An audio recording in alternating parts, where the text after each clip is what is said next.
What's up guys, Everything Apple Pro here, and in this episode of Can It Be Faked, we take a look at the Galaxy Note 8. This thing hasn't even officially been released yet there are already replicas. Not one, but two clones I'm going to share with you in this video. Now, they did manage to improve it even days before the release, so we'll take a look and see how close it is. If you guys remember the Galaxy S8, they went through several revisions, and there's already another one before the final version is out with the Infinity display.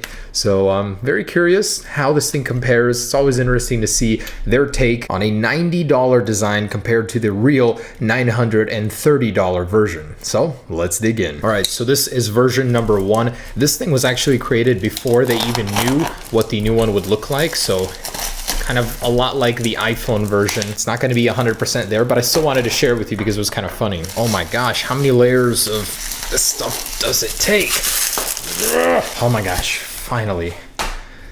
Samsung Galaxy Note 8. Wow, they got the box very, very similar there. Let's take a look inside. Whoa, there was no seal on that. It's magnetic. All right. And here it is, the $90 Galaxy Note 8. Ooh, that's not right. So again, like I said, they didn't know what the official design would be like before they released it. Ooh, it conveniently says Note 8 right there, just like the real deal. Pretty good idea, just bad placement. And these are not subtle at all. They're kind of in your face. Overall, though, how does the size compare? Ooh, not so much a Note, but like a Galaxy S8. Maybe the blend between an S8 and S8 Plus. On the front, it doesn't look half bad until you notice those little bezels there. So the screen really isn't all the way down here to where they want you to think it is. It's a scam. It's a lot like the Galaxy Note 7 design. So let's power it on, see how it looks inside. I'll be happy to tell you, though, that the other version is much better than this. At least they got the USB-C right. Ooh, and I'm very curious to see the stylus. How does that work? Does that even come out? Are you serious right now? I think I just got that wrong. It's like break your fingernails in the process, though. How does this work? There we go. Oh, man. That is heavy. That is made out of aluminum. Compared to the real deal, does this actually do anything? So it does, but these buttons don't actually do anything. They're just a fake placement there. So it does draw. You have to press really hard. For whatever reason, it feels like I'm almost scratching the display. Oh, so this relies on heat from your finger or something to transfer down into the pen. And then, because if I don't have my finger down there, it doesn't draw as well. If I hold it there, it does better. Huh. All right, so very crappy stylus, but at least they have one. Takes a lot of effort to take it out. Overall, though, the software, let's take a look at that. Ooh, there it is, those borders. This is using the Note 7 wallpapers. And all right, it's not half bad. If this was a replica for the Note 7 Fandom Edition, it'd be much better versus a Note 8. I don't think this deserves the title of the Note 8 clone, but again, they didn't really know what it'd be like. So much smaller, not much like it. It's not going to be fooling anybody with this one. So let's go ahead and take a look at the other one. As much as I'd like to ponder over this one, this is not why I made this video. All right, and here is that one. Dig right in. This one actually looks more like it in photos. All right, so we got some serious packaging here. They even threw in a case.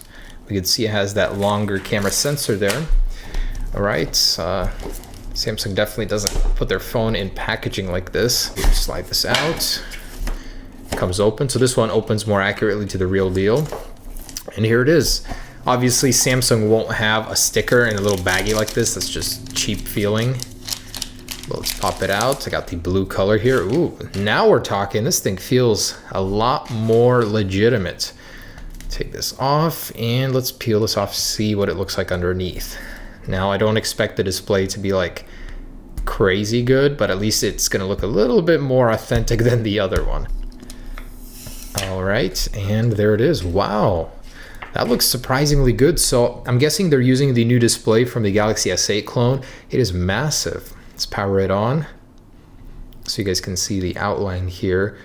As you can see, there are very thin bezels by clone standards on the top and on the bottom. So not bad at all. Obviously not completely the same here. It's a little bit thicker, but display isn't too far off. Maybe it's a 5-inch, I'd say. And on the back, let's take a look at this. So some weird Olympics, again, these weird stickers they put on here. Ooh, man, that text, that bothers me so much. It's like meant to blend in, yet they make it as obvious as possible and so large. And if they were to copy it for the next version, I think they'd do that a little bit better. Samsung. Even the text looks a little bit off. It's fatter. It's not reflective like the original version. And in the cameras, man, see, this one has this little chrome border here. The original doesn't. Also, the camera right there looks like a complete dud, like fake, it just screams it. The whole camera slot looks a little bit fishy to me. We'll have to see if this works, probably not. But at least they put an effort in to match the actual design.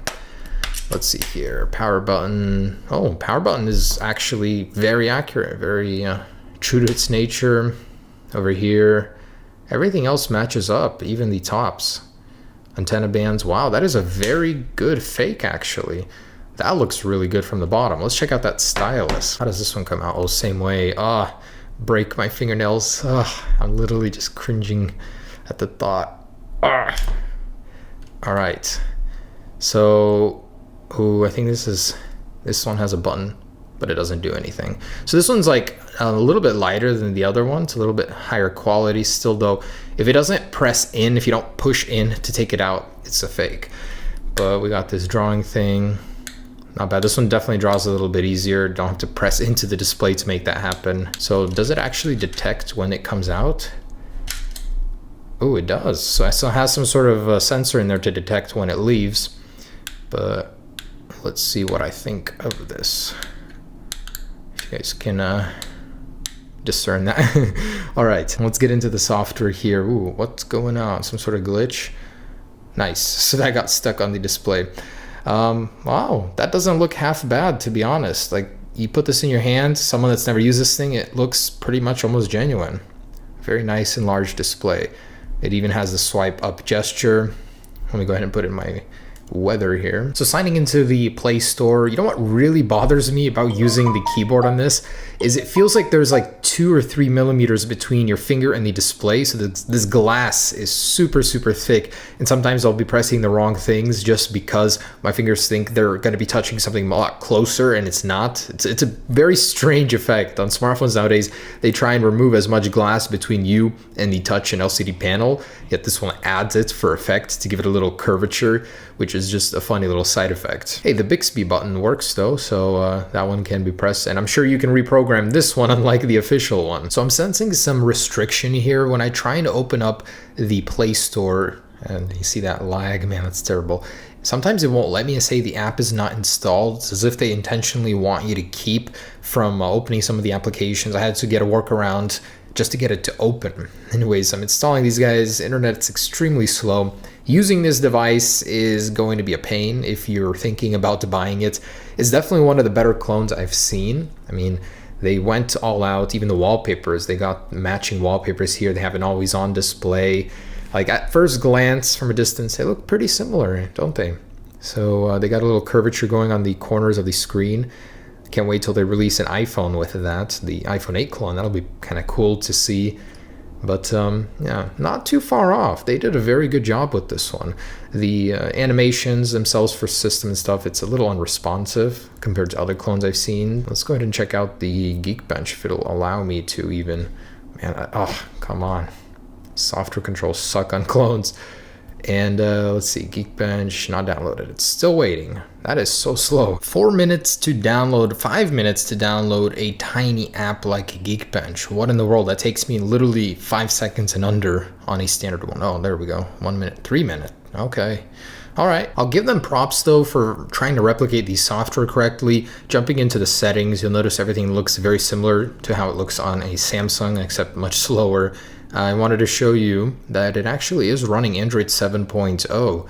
So this thing is pretty much as updated as a regular Samsung Galaxy S8 right now for me. I still haven't got an update on Verizon from 7.0, which kind of sucks. The thing I hate about Android the most really is the lack of updates being uniform across all carriers. Anyways, let's jump into Geekbench, see what we can get out of this guy. My guess is about 1200 single core, if that's even being generous. 3 gigahertz. Whoa, they've bested both Apple and Samsung with only 1 gigabyte of RAM. There is no way that is fake there. But let's go ahead and see. I bet this will take about 30 minutes, honestly. These take so long on clones. By now I've learned not to trust the fine print. The 3 gigahertz claims. It's just so slow. So see you guys tomorrow. Approximately 10 hours later. Boy, how wrong I was. I was so generous with a 1200 single core score. Look at that. What is that? How is that even acceptable? 1126 multi-core score, so you might handle a game of Snake or something on this thing, but wow. Android 7.0 for real, how does it even support running on something this slow? That's ridiculous. So they lied about the processor. Apparently this thing is 3 gigahertz, or that's just the fakeness bleeding through into Geekbench here. One processor, 8 cores. How can that be? That is such a scam. No way. So awful. Let's go ahead and get an Antutu in here, give us another number. That's a score of 22,187, comparing it to the real deal, about 8 times less. So performance-wise, this thing is just for show. There is no performance behind this name at all, the Chinese Galaxy Note 8.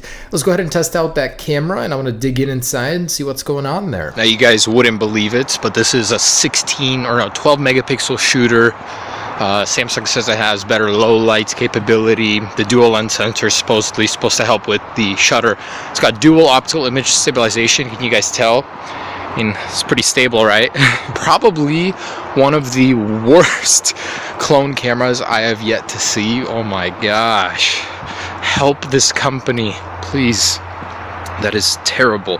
The judder from moving slightly, the panning. Is this even 30 frames per second? It looks like it's 15.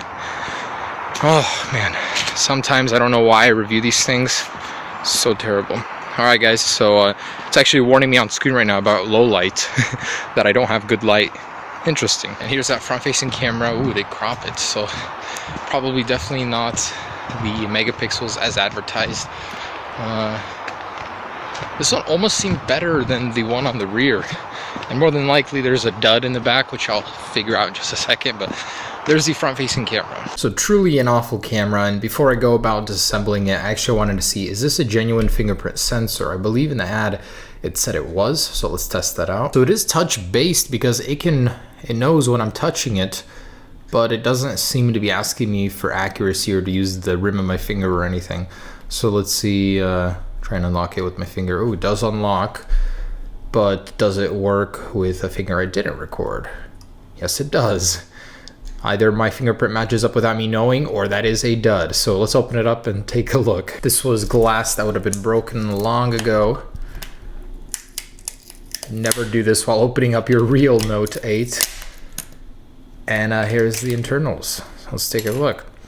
Looks like this thing comes up here. Where is the sensor at? I feel like maybe it could be here. I don't know. But it always knows when it's in. Maybe it's at the end of here when it pokes in. Dual lens sensor, can't really see, but this one most likely is fake. This is connected, but just as a touchpad, not a fingerprint sensor. Massive battery. The actual casing is so thick and heavy. I wonder if that's real steel, because it sure feels like it. It's definitely not aluminum. And yeah, so pretty basic stuff. Most of it is being housed right there. A little bit different than the real one, of course, but not much to discern from inside here. I also wonder, does it have a real micro SD slot in here if I were to open that? Oh, it does. And wow, they actually built one into that. That's kind of cool that they copied that. All right, guys, so that's just about it. The Galaxy Note 8 from China, latest version. It's pretty cool. Wouldn't say it's worth $90, but it certainly does look like the real deal. It could fool some people, I guess. Hope you guys enjoyed this. Just another clone. I'm gonna have a really cool iPhone 8 one coming here in just a few days, so stay tuned for that. And of course, we got the real iPhone coming in just a few days. Super exciting. Peace.